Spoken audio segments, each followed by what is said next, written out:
from Local 24. Forecast first from the local storm team. The Mid-South's most accurate forecast. Good morning. I'm local storm team meteorologist Chase Arnold in for Lauren on this Tuesday. A little warmer today, but still a gorgeous afternoon on tap for the Mid-South. Here's your forecast first. 81 degrees at noon. You can see plenty of sunshine as we go through the rest of the day. 85 our high at 4 o'clock. Still warm at 7, but not a lot of humidity to talk about for today. The heat and humidity continue to build through the rest of the week. More on that in your full forecast coming up. But first, Local 24 News Midday starts right now. Now at midday, the suspect involved in 2 deadly shootings is dead. Latest details just ahead. Also, the man involved in an attack on a controversial radio host is scheduled to face a judge. Plus, Memphis mayoral candidates are gearing up for another debate. Live from WATN-TV in high definition, this is Local 24 News Midday. Today's top story: after an intense day-long manhunt, the suspect in 2 homicides, including one at Delta State University, is dead. Shannon Lamb shot and killed himself as police closed in on him Monday night. The police chief of Cleveland, Mississippi, told reporters officers spotted Lamb pull over his car near Greenville and run into the woods. Soon after, they heard a single gunshot and found Lamb's body. Lamb is suspected of shooting Professor Ethan Schmidt. Authorities say Lamb was also a suspect in the shooting death of his girlfriend, Amy Prentice, whose body was found Monday morning at a home in Gosha, a coastal city about 300 miles away from Cleveland. We've learned Lamb lived with Prentice. Lamb's death brought to an end a chaotic day in Cleveland, Mississippi that saw terrified students and teachers hunker down in classrooms for hours. The Delta State campus was put on lockdown as armed officers methodically went through buildings, checking in closets, behind doors, under tables and desks, looking for an active shooter who was later identified as Lamb. Right now, we still don't know a motive, and we're still investigating, trying to find out what a motive would be and why he did what he did. Right now, Local 24's Tish Clark is live in Cleveland, which is about a couple of hours away from our studios, with the latest developments. Tish, what do you have for us? Well, good morning, Jamie. Many mixed emotions here on campus at Delta State. Pretty quiet right now so far, but you know, we talked to a few students. They say they are relieved that the lockdown has been lifted. They say they feel safe again, but at the same time, you know, they're rattled and shocked by the murder of Dr. Ethan Schmidt. They say it was senseless and didn't have to happen. Investigators say technology assisted them in helping track down the suspected shooter, Shannon Lamb, as Jamie just mentioned, who was also a professor here at the university. Police tracked down Lamb near Greenville in Washington County, where they say he shot and killed himself around 10:30 last night. Investigators won't speculate a motive why this happened, but they are working to find out more. Lamb was also suspected of killing his girlfriend before Dr. Schmidt was murdered. Classes are canceled today. However, DSU is open and will have counselors on hand in various locations throughout the day to talk with students about what happened. There is a candlelight vigil tonight at 7 o'clock to remember Dr. Schmidt, and students and faculty members are expected to be here to remember their beloved professor from Delta State University. We will keep you posted on all the latest developments. You can also follow me on Twitter at Local24Tish. For now, we're live in Cleveland, Mississippi on the Delta State University campus. Tish Clark, Local 24 Midday. All right, thank you, Tish. Ole Miss held a candlelight vigil yesterday in honor of Professor Ethan Schmidt and in support of Delta State. The school tweeted this picture last night using the hashtag #PrayForDSU. Hundreds of rebels came together to support Delta State. The university tweeted, "Our thoughts and prayers are with the Delta State community during this tragic time." Now, here's what we know about slain Delta State University professor Ethan Schmidt. Now, he began teaching history at Delta State in 2013. Previously, he worked at Texas Tech University for 6 years and won the President's Award for Excellence in Teaching in 2011. He leaves behind a wife and children. Now, here's what we know about the accused murderer, Shannon Lamb. He was an online geography professor for the university. He also had a brief stint with Mississippi Valley State teaching geography. He was scheduled to teach 2 courses at Delta State and requested a lighter load for medical reasons. The president of the university said he did not know Lamb. He was a colleague of Professor Ethan Schmidt. Both professors worked in the same department. Now, at this point, police said that they have no information indicating the two victims, Amy Prentice and Ethan Schmidt, knew each other. There's new information on a late-night shooting in Whitehaven. In other news, one person dead after being shot and killed at the Hillcrest Apartments. Those apartments are located in the 4100 block of Feronia Road. Memphis police say the victim was pronounced dead at the scene. Police said two men were involved in an argument prior to the shooting. No one has been arrested at this time. A man accused of attacking a controversial Memphis talk show host is set to face a judge today. 36-year-old Ian Jeffries is facing aggravated assault charges. Investigators say he attacked Thaddeus Matthews Friday night. Senior investigator Jenny DiPrizio talked to Matthews about the attack. When I bag back, he hits me. And he hits me a good one. Knocks me back into the window of Marlowe's, then hits me again. Then I hit the ground, he kicked me and he stumped me. It happened here in Whitehaven on Elvis Presley Boulevard outside Marlowe's restaurant. Matthews says Ian Jeffries first approached him as he walked into the restaurant, then waited for him to finish dinner and approached him again on the way out. He tells me he wants to be on my TV show. And I said, man, I'm really not interested.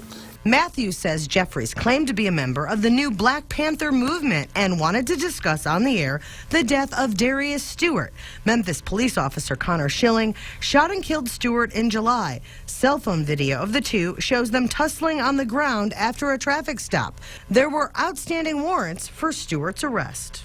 I said, man, the reason that Darius Stewart is dead is because he knew he had a warrant and didn't want to go to jail. Matthews is known for talking about racial issues on his show, but says in this case, I'm not going to try to incite the black community around a kid who was basically a fugitive from justice. Matthews is no stranger to controversy, but still didn't expect this. I'm sure that there's been a lot of folk that wanted to do it, including some politicians and preachers in town. But it happened. Jenny DiPrizio, Local 24 News. Jeffries is out of jail on a $15,000 bond. He makes his first court appearance today. Local 24 is your local election headquarters. We're less than a month away from Election Day, and early voting begins this Friday, September 18th. The Rotary Club of Memphis will be hosting two debates ahead of the elections. Later today, candidates running for City Council District 9, Position 2 will debate at the University Club of Memphis. Participants will include Stephanie Gatewood, Lynn Moss, Paul Schaefer, Philip Spinoza, and Kenneth Whalum. Next Tuesday, September 22nd, mayoral candidates Harold Collins, Jim Strickland, and A.C. Wharton, as well as Mike Williams, will face off. Remember, for continuing coverage from your local election headquarters, just go over to localmemphis.com. This year's Evolve Bank and Trust Cooper Young Festival is just days away, and Local Cares is the proud exclusive television sponsor. The 28th annual event takes place this Saturday, and 130,000 people are expected to come out. There's going to be 400 arts and crafts vendors that are going to be setting up shop alongside music stages. Vendors sell out months in advance. The festival is a boom to business for Cafe Olé and others sitting right on the corner of Young. It means a lot to us. It brings out people from all different areas, and from Germantown to Collierville, people that wouldn't know about us on a regular basis. It tells us that everybody loves to come to Cooper Young, and everyone in Cooper Young continues to have this pride, and it just gets bigger every year. There will be a kickoff party Thursday night and the festival Friday 4-miler. The Cooper Young Festival is this Saturday from 9 to 7, and we invite you to come to our booth right at the corner of Cooper and Young. We have prize giveaways all day, and Local 24 News team will be out there, and we'd love to meet you. In light of the recent campus shooting in Mississippi, area schools are taking extra precaution. Coming up, we're going to hear how some Memphis colleges are modifying their security plan if they come face to face with an active shooter. And Mid-South drivers are frustrated with all of the recent flyover changes. We'll tell you what's going on. Follow us wherever you are on localmemphis.com. Like Local Memphis on Facebook. Follow at Local Memphis on Twitter. And download our app for news and weather on your smartphone and tablet.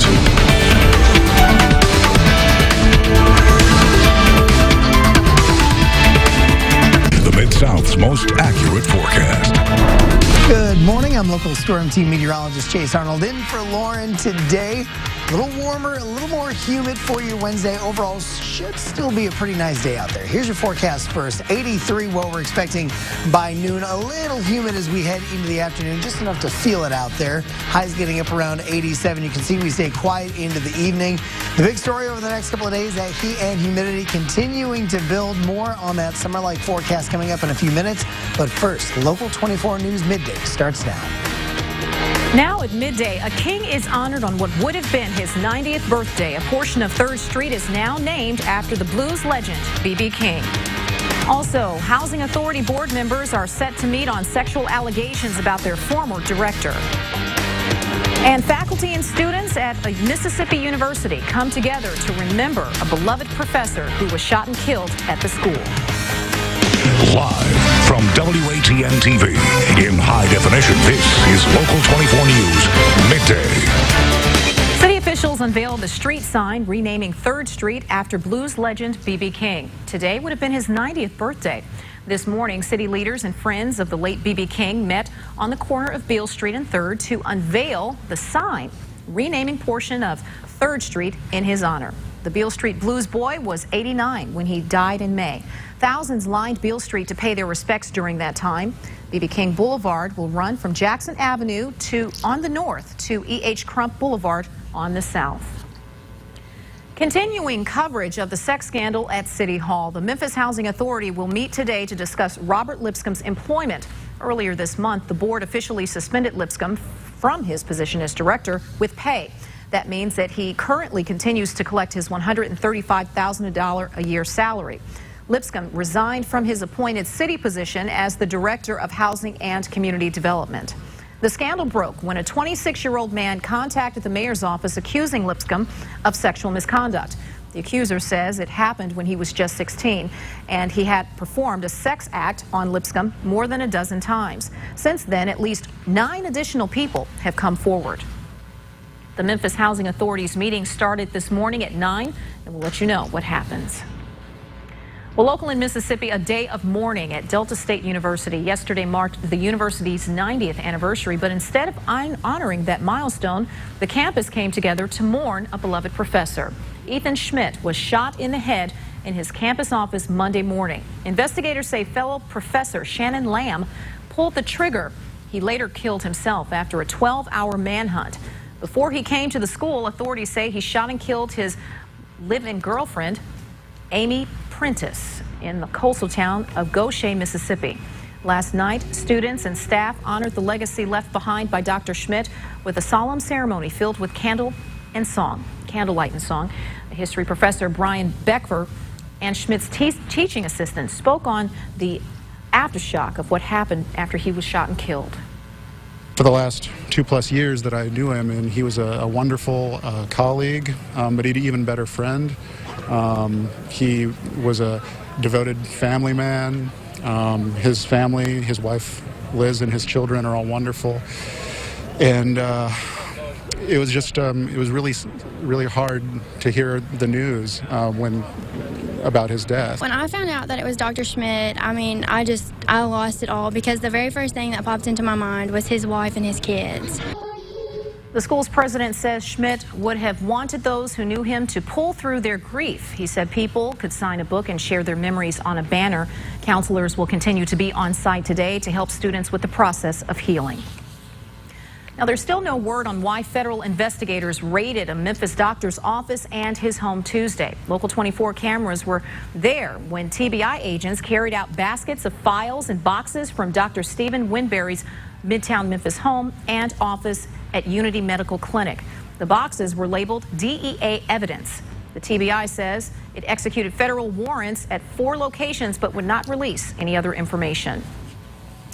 In local biz, the Tanger Outlet Mall in South Haven is set to open in about 2 months. Grand opening is planned for November 20th, and right now stores are preparing to fill nearly 1,000 full and part-time jobs. Tanger Outlets will host a job fair today at the Lander Center. It runs from now until 7 p.m. Make sure to bring multiple copies of your resume. It's been nearly 2.5 years in the making, but today the Memphis Public Library will be ready to open its new digital media lab just for teenagers.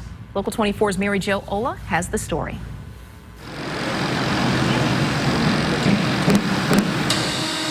At the Benjamin L. Hooks Central Library, people have been working nonstop to make sure Cloud 901 is just right for their guests. I think the Dreamcatcher chairs were really awesome. Dr. Marilyn Pete Hilliard is the principal at East High School and one of the many who got an early look at the 8,300 square foot resource their students will have. I was just overwhelmed with the thought that was put into the project, and to know that people are that committed to ensuring that our youth are on the right path and are on their way to success. At Cloud 901, teens will learn digital media skills, working with equipment they may not otherwise have access to. 3D printers, gaming systems, industry standard video and audio production to colorful space, fostering new ideas. Cloud 901 is leading the way for digital media labs and preparing teens for the future. We want them to learn 21st century skills, collaboration, innovation, speaking skills, creativity. This is an extension of the classroom. Through the building process, teens gave feedback on what they wanted in the lab, and the library listened. Now $200,000 in equipment, and more than 2 years later, Cloud 901 is about ready. Mary Jo Ola, Local 24 Midday. The library made the official opening with a ribbon cutting this morning at 11. Cloud 901 will open to teens with library cards. Yes, they have to have library cards. At 3 p.m. to 8 p.m., Mondays through Thursdays, they're able to get in there, and then 10 a.m. to 5 p.m. Saturdays, and Sundays from 1 p.m. to 5 p.m. Well, there's good news for consumers coming up. Credit bureau agencies are making it, some positive changes that will be in your favor. You just might like them. And rescue efforts continue in Utah from heavy flooding, and in Northern California, raging wildfires continue there. We'll have more on that coming up after the break. Follow us wherever you are on localmemphis.com. Like Local Memphis on Facebook. Follow at Local Memphis on Twitter. And download our app for news and weather on your smartphone and tablet.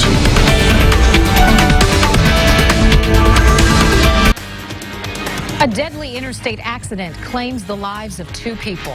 Also, law enforcement in North Mississippi are still looking for a man who they say shot a cop twice. And it's been 10 years since Hurricane Katrina wreaked havoc on the Gulf Coast. Now we'll tell you how to stay prepared if a powerful storm should ever hit the Mid-South. Live from WATN in high definition, this is a Local 24 breaking news alert. Shelby County District Attorney Amy Wyrick just wrapped up a news conference about the investigation into Darius Stewart's death. Memphis police officer Connor Schilling shot the 19-year-old last month. The officer had discovered Stewart was wanted on 2 arrest warrants from out of state. He says Stewart attacked him as he tried to handcuff him. It happened during a traffic stop in Hickory Hill. A passerby captured the tussle between the officer and Stewart in cell phone video moments before the shooting. The officer says Stewart was hitting him on the head with the handcuffs. Local 24's watchdog Mike Matthews was at the conference, and he is now joining us live with details. Mike? What you saw in that fight, Jimmy, is a real big issue here, because if you saw the video, and I know most of you have seen the video already, Officer Connor Stewart and Connor Schilling, Officer Connor Schilling and Darius Stewart fighting, that's going to come into a key issue here, because it's going to be a key issue of self-defense. That's what this is all about. Now, the TBI just wrapped up their investigation and this morning turned over to Amy Wyrick their report. 800 pages of report. Amy Wyrick is going to start now plowing through those 800 pages to determine whether she needs more information, whether more tests are needed, and then she'll make her decision. Now, she said she won't say much about the investigation, perhaps, and what the TBI found, but she will. She promised this morning she will say what her conclusions are in the case. One of the things she said was it was going to take time. She asked for patience. Here's Amy Wyrick.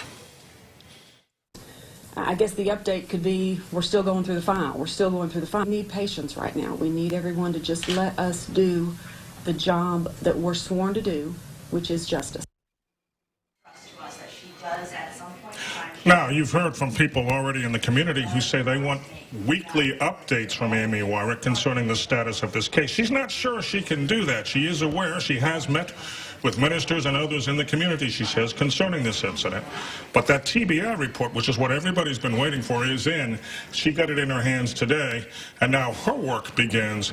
And there is no timetable on whether we'll find out whether Officer Connor Schilling acted trying to, in fact, save his life to be in self-defense, or whether there was more to this shooting of Darius Stewart. And we'll keep you posted, obviously, on that. Till then, reporting live at the District Attorney's Office in downtown Memphis, Mike Matthews, Local 24 News. All right, thanks, Mike. Moving on to other news now. The I-55 near the Coldwater Bridge is open after a deadly crash this morning, but traffic in the area is moving slowly. Investigators expect that there will be, in the afternoon, more traffic to deal with. Early this morning, the interstate near the DeSoto County and Tate County line was shut down after an SUV and UPS tractor-trailer collided. DeSoto County Sheriff says a woman and her daughter were going northbound in the SUV on the wrong side of the road when they hit the UPS truck. Both vehicles caught fire. The woman and daughter died. The truck driver was fine. No names have been released. A massive manhunt continues in North Mississippi for the man accused of shooting a police officer in Corinth, and now $5,000, that's in reward money, has been issued. Officer Kevin Parker was shot twice Wednesday morning while responding to a prowler call. He was saved by a new bulletproof vest. Officer Parker could be released from the hospital in the next couple of days. Police are looking for a man about 250 pounds, standing at 5'9", wearing dark clothing and a backpack. St. Louis police used tear gas to disperse protesters after officers shot and killed a young man earlier in the day. Officials say police made 9 arrests during confrontations between police and demonstrators Wednesday night. Some businesses were burglarized and a car was set on fire. Police say protesters would keep returning to the streets after officers left the scene. When protesters still refused to disperse, officers started firing tear gas canisters. Earlier in the day, police say they were serving a search warrant when 2 young men ran out of the back of the house. 2 officers ordered them to stop, and police say one of the young men pointed a gun at them. They returned fire, killing an 18-year-old. Police say the 18-year-old's gun was stolen. The other young man got away. New information in the case of the man accused of killing Memphis police officer Sean Bolton. A judge has set Tremaine Wilburn's preliminary hearing for September. Wilburn is charged with first-degree murder. Investigators say he shot and killed Officer Sean Bolton during a traffic stop. It happened August 1st in Parkway Village. Officer Bolton was checking out a car parked illegally. Police say Bolton interrupted a drug deal. Cops say Wilburn, a passenger in the car, confronted the officer. There was a struggle. And that's when officers say Wilburn started shooting. Wilburn remains locked up on nearly a $10 million bond. Local in Tennessee, Nashville police are investigating graffiti that targeted police officers. Overnight Wednesday, someone painted the message, "Save a life, kill a cop," on the side of a storage trailer facing a busy street. People started to notice the vandalism just after 7:30 yesterday morning. Customers at a nearby cafe took photos of the message. My guys, they pulled in the back to end birthright citizenship for such children. That right is enshrined in the 14th Amendment to the Constitution, which says all persons born in the U.S. are U.S. citizens. But the GOP frontrunner isn't so sure about that.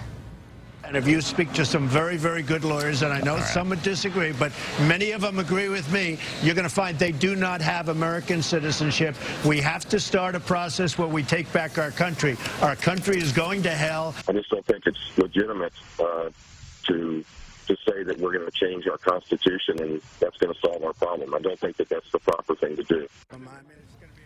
Trump's tough talk on immigration is helping win him support now, but it could spell trouble for the party in 2016.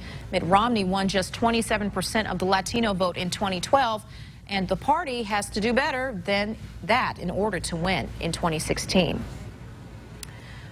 Revisiting Hurricane Katrina 10 years after the storm shattered and flooded the Gulf Coast, we here at Local 24 are looking back at all that's changed in the last decade as the anniversary approaches.